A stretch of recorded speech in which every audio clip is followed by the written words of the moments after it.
In 1958, when I was 6, Mao launched his Great Leap Forward. Mao's dream after he took power in China was to turn the country into a military superpower so he could be the boss of the world. To fulfill this dream, Mao bought huge quantities of arms industries, and particularly the atomic bomb technology and equipment, and technology and equipment to make the missiles.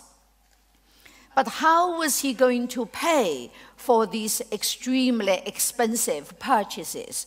Mao's answer was food.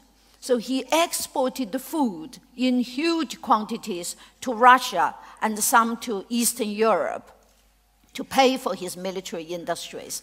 And Mao knew his people were dependent on this food for survival.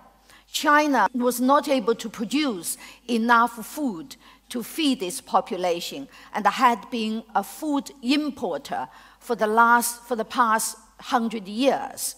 And now suddenly all this food was going abroad. And Mao knew tens of millions of people would die of starvation. He said to his top echelon, educate the peasants to eat less, having only tree leaves to eat. And he said that for all his projects to take off, half of China may well have to die. So in the 4 years of the Great Leap, between 1958 and 1961, nearly 40 million people died of starvation and overwork. My father was one of the few who stood up to Mao and protested against the Cultural Revolution.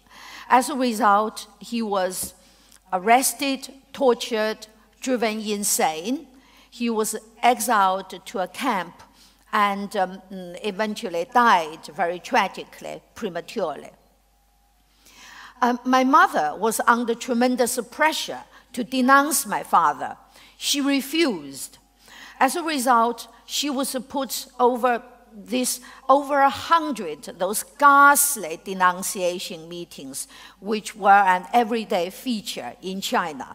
Basically, the victims would be stood on the stage, and their arms would be ferociously twisted to the back, and their heads ferociously pushed down, and they would be beaten and kicked, and some beaten to death. My mother was made to kneel on broken glass. She was paraded in the streets where children spat at her and threw stones at her. She was exiled to a camp, but luckily she survived. Today, she still lives in China. My family was scattered, and I was exiled to the edge of the Himalayas and worked for 3 years as a peasant and as a barefoot doctor.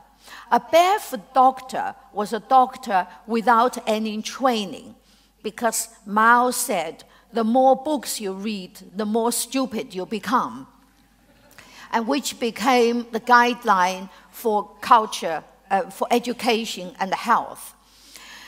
And so I was trying to treat the patients without any training, and of course they all wisely steered well clear of me. And then in 1971, I was able to get into a factory and worked as a steel worker and then an electrician. Again, there was no training, so I had 5 electric shocks in 1 month.